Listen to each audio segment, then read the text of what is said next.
Hi, in this video we'll be talking about this stuff, duct tape.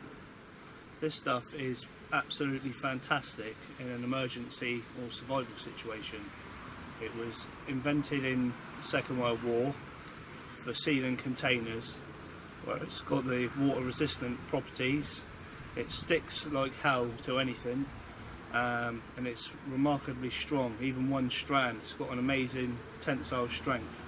So it's one of the best things you can have in your bag, in your survival kit, or keep a couple of rolls in the boot of your car.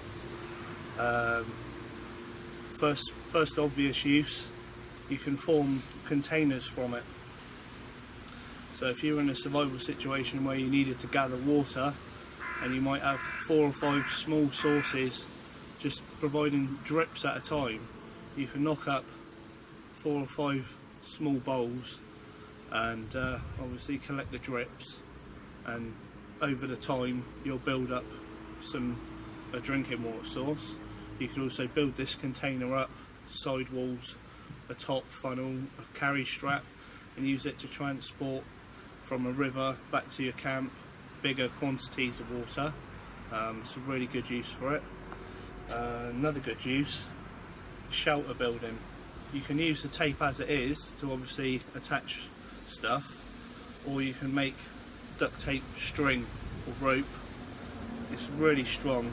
The way to do this is stick one end of the tape to something, and then the other end you have a stick, and you literally just twist the stick around on itself multiple times and then give it a good squeeze with your hand. But this is really strong, and if you had 3 lengths of this you could braid together and give yourself a really strong rope, which is brilliant for shelter building, raft building, and yeah, it's really strong. Also with the shelter building, you can stick 2 layers together on itself and form this matting. This would be brilliant for a shelter roof underlayer.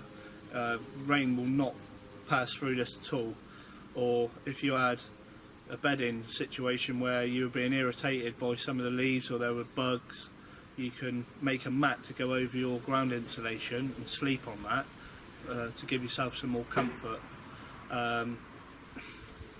They've also brought out in the last few years, they've brought out coloured duct tape, and one of the best ones to carry in your bag is going to be this stuff, high-vis duct tape. If you make panels stuck on, you can make signal flags with these panels with it stuck to itself. You know, 3 of these flags flapping in an open area, well, international sign of distress 3, so that'll mark your location. You can make a great big cross on the floor in it, and it'll be spotted from the air. It just stands out loads against a green background. Or if you're in an Arctic survival situation and you had you know, the snow background, it was just going to pop. So there's no reason not to have that in your bag. It's brilliant stuff. Another good use for the duct tape is fire lighting. You can use it as a bit of a tinder. It won't take a spark very well, and once you've got an initial flame going, you can have a little bundle like that in your tinder pile, and once you get a flame and it catches, it burns a bit like a candle because it's got fabric woven into it with the adhesive. You get like the candle wick effect, and it burns quite a while and gives off quite a bit of heat. And you can take that a step further and make yourself a duct tape torch. I mean, this would be brilliant in a situation where you need to move at night, or if you're in a dark environment. You can light this and you'll get about 30 to 40 minutes if you put a really good load of tape around the end of a stick. When it's burning, it will drip, so be careful if you use this method, because you'll get molten plastic dripping, and it can leave little bundles of flames laying around. So in a dry area where you've got a risk of catching a load of woods on fire, I wouldn't advise it.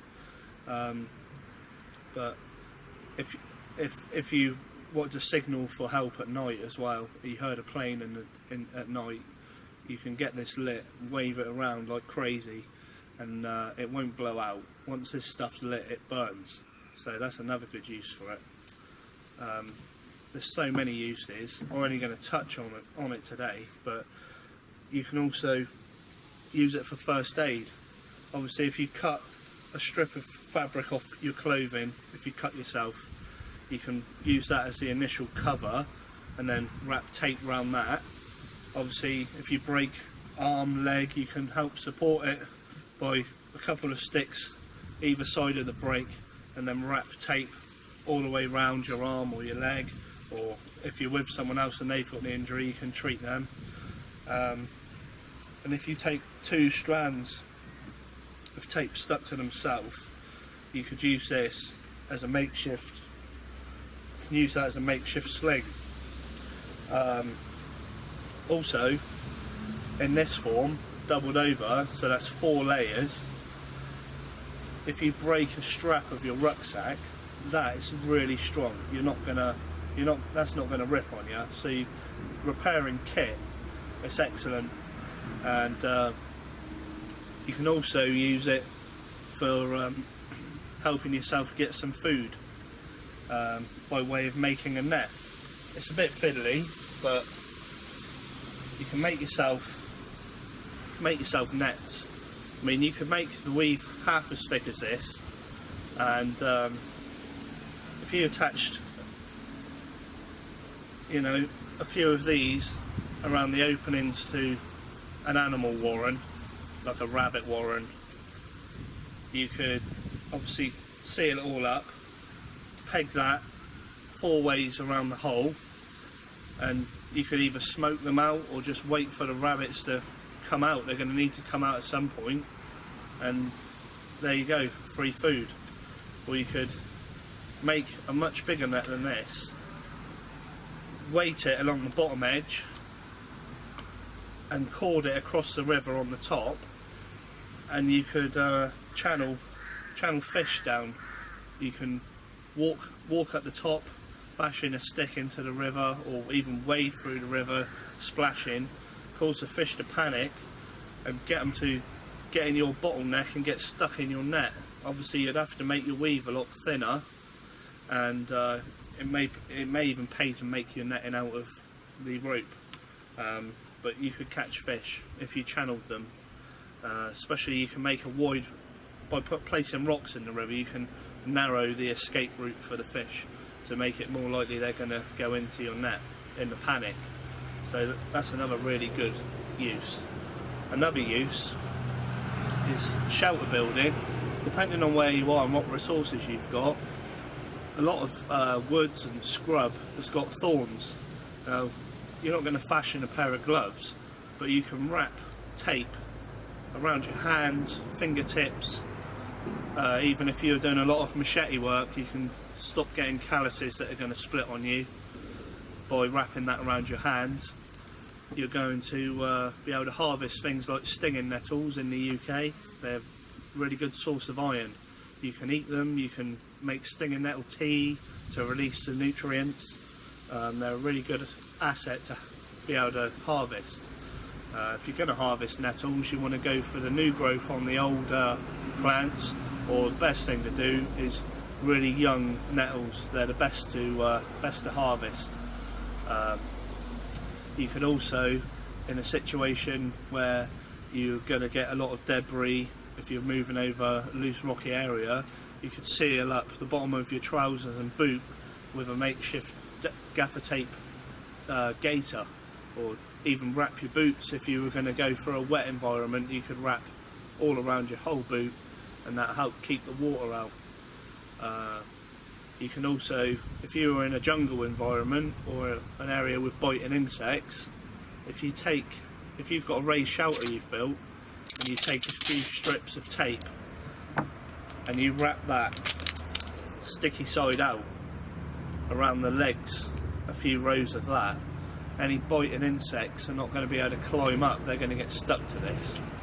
Another good tip when working with duct tape, especially when making something more complex like a net, to stop yourself sticking to it, you you know, you're trying to put a piece down and your fingers are stuck to it, if you just lick the end of your finger, you'll be able to move away, and in a few seconds that it will take for you to put the next piece on, that little bit of saliva won't make any difference. You can also use your duct tape for marking trails. So in a survival situation, if you've had to leave where you were to find shelter, water, you can mark the direction you've travelled by hanging strips of a high-vis tape on, or the silver tape on the trees or bushes, just to show rescuers the direction you've travelled. On the same vein, if you're in an area and you want to explore a little bit to broaden your horizons for food resources or more water, you can mark a passage that you've taken so you know which way to come back. Because for people that are not in the woods a great deal, it's very disorientating